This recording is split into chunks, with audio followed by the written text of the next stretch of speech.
ओम नमस्ते सदा वत्सले मातृभूमि। मैं हूं शिव मिश्रा और आपको सुनाऊंगा प्राचीन भारतीय संस्कृति से संबंधित एक कहानी जो सनातन संस्कृति के संस्कार देकर व्यक्ति के चरित्र निर्माण में सहायक बन सके। इसलिए यह कहानी बच्चों को भी सुननी चाहिए और बड़ों को भी। और ऐसे युवा माता पिता को तो अवश्य सुननी चाहिए जो अपने बच्चों को कहानियां सुनाना चाहते हैं, लेकिन व्यस्त जीवन की वजह से उनके पास कहानियों की कमी हो जाती है। तो आइए सुनते हैं कहानी।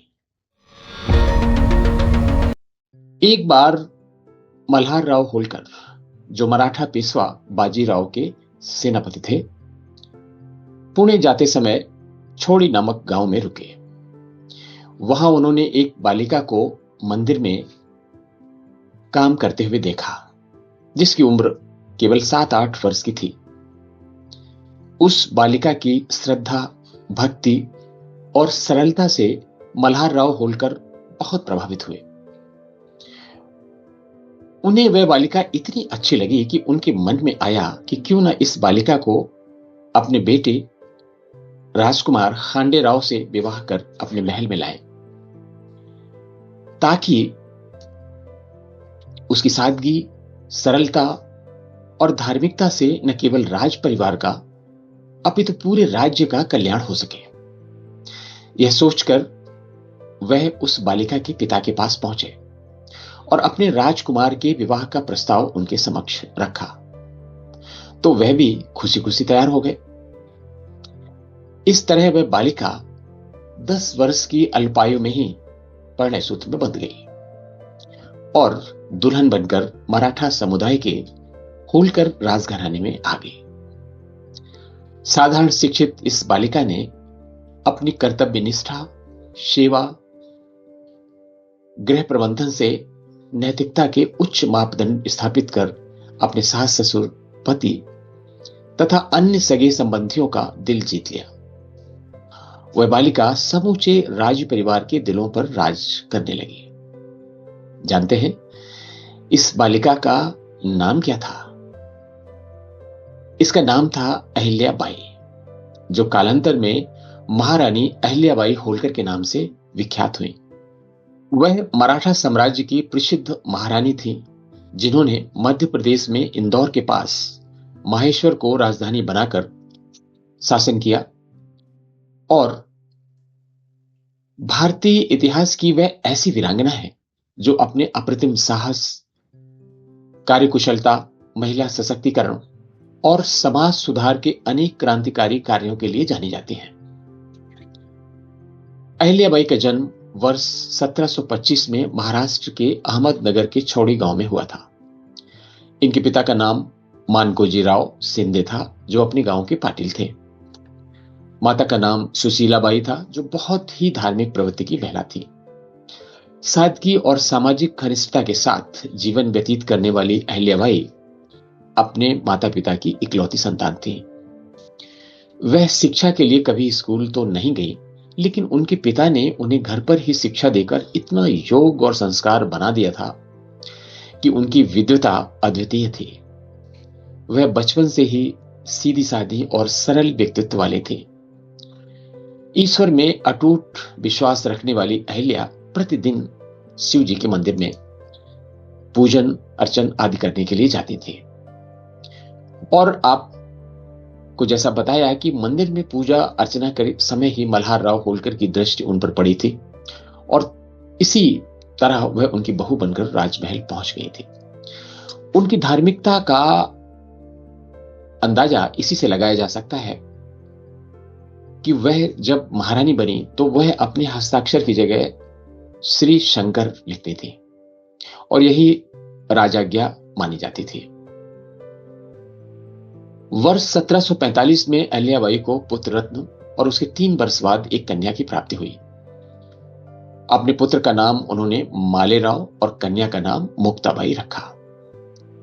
1754 में जब वह केवल 29 वर्ष की थी, तभी उनके पति कुंभर की लड़ाई में वीर गति को प्राप्त हो गए। ऐसे में उन पर पारिवारिक, सामाजिक और राज्य प्रबंधन से संबंधित अनेक कार्यों का दायित्व आ गया। उन्होंने अपने ससुर के मार्गदर्शन में न केवल सैन्य मामलों में बल्कि राज्य संचालन के प्रशासनिक मामलों को भी प्रभावी ढंग से निर्वहन किया। वर्ष 1766 में उनके ससुर मल्हावराव होलकर की मृत्यु भी हो गई, जिससे अहल्याबाई को बहुत आघात लगा। राज्य संचालन के लिए अब उनके पास कोई मार्गदर्शक भी नहीं बचा था, लेकिन उन्होंने हिम्मत नहीं हारी।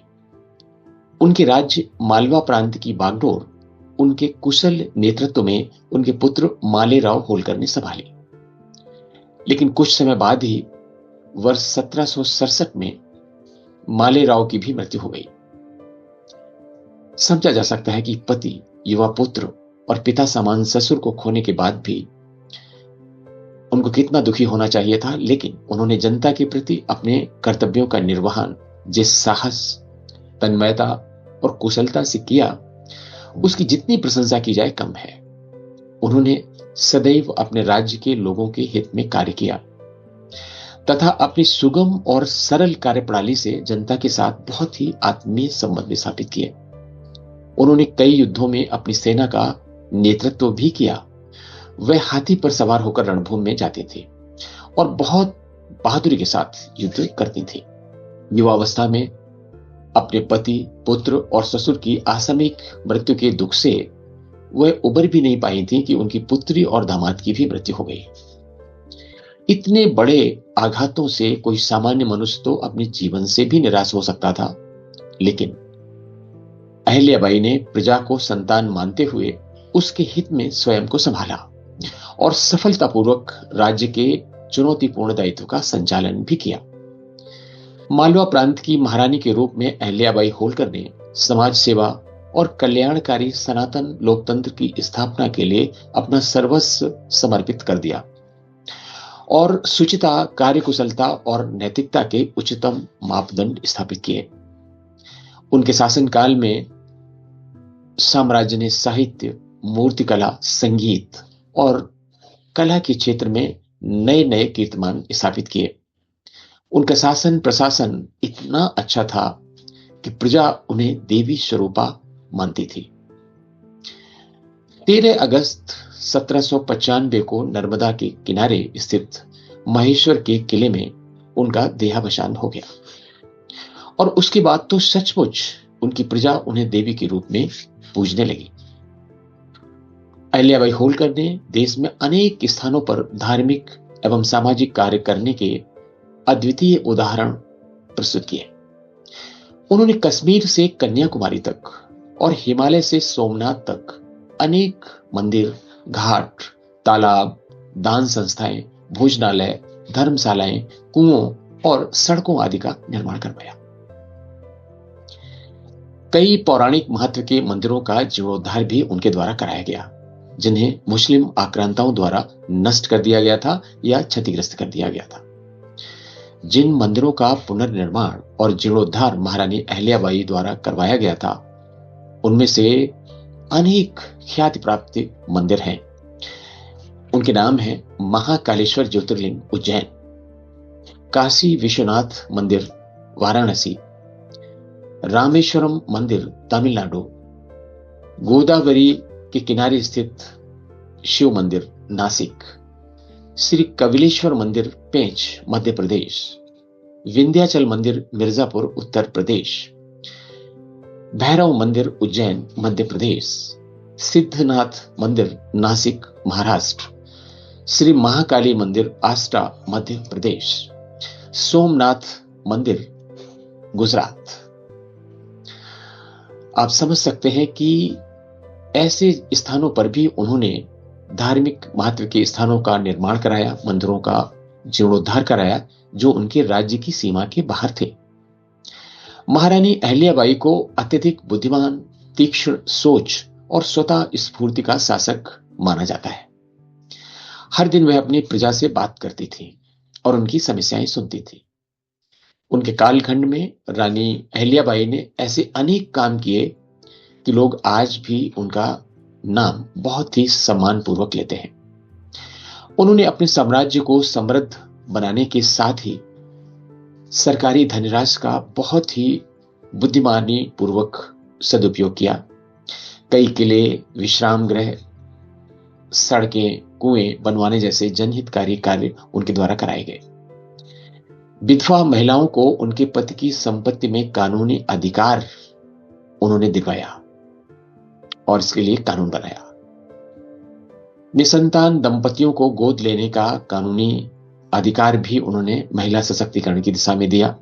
ये सब वास्तव में महिला सशक्तिकरण की दिशा में क्रांतिकारी प्रयास हैं जो इतने पहले किए गए। यह नारी शक्ति, धर्म, साहस, वीरता, न्याय, प्रशासन और उत्कृष्ट राजतंत्र होने के उदाहरण हैं। उनके सम्मान और स्मृति में मध्य प्रदेश के इंदौर में हर साल भाद्रपद कृष्णा चतुर्दशी के दिन अहिल्योत्सव का आयोजन किया जाता है। अहिल्याबाई होलकर का नाम समूचे भारत में बहुत ही सम्मान और श्रद्धा के साथ लिया जाता है। उनके शासन प्रशासन पर अनेक पुस्तकें लिखी गई हैं, कई शोध ग्रंथ भी लिखे गए हैं। उनके जीवन विषयों पर भी अनेक कवियों ने गीत और कविताएं लिखी हैं। भारत सरकार द्वारा देश के विभिन्न हिस्सों में महारानी अहिल्याबाई की प्रतिमाएं लगवाई गई हैं ताकि महिलाएं और युवतियां उनसे प्रेरणा ले सकें। कई राज्य सरकारें उनकी स्मृति में विभिन्न सामाजिक एवं कल्याणकारी योजनाएं चला रही हैं। 25 अगस्त 1996 को भारत सरकार ने उनकी स्मृति में एक डाक टिकट भी चलाया था। विभिन्न राज्य सरकारें तथा स्वयंसेवी संगठन सामाजिक और धार्मिक क्षेत्र में असाधारण कार्यों के महारानी अहिल्याबाई होलकर के प्रयासों के लिए पुरस्कार दे रहे हैं और इस तरीके से उनका नाम और उनका सम्मान और उनकी स्मृतियां ताजा रखने की कोशिशें की जा रही हैं ताकि पूरा समाज उनसे प्रेरणा ले सके। प्रत्येक वर्ष 31 मई को अहिल्याबाई होलकर की जयंती मनाई जाती है। राष्ट्रीय स्वयंसेवक संघ वर्तमान वर्ष में महारानी अहिल्याबाई होलकर की जन्मशती मना रहा है।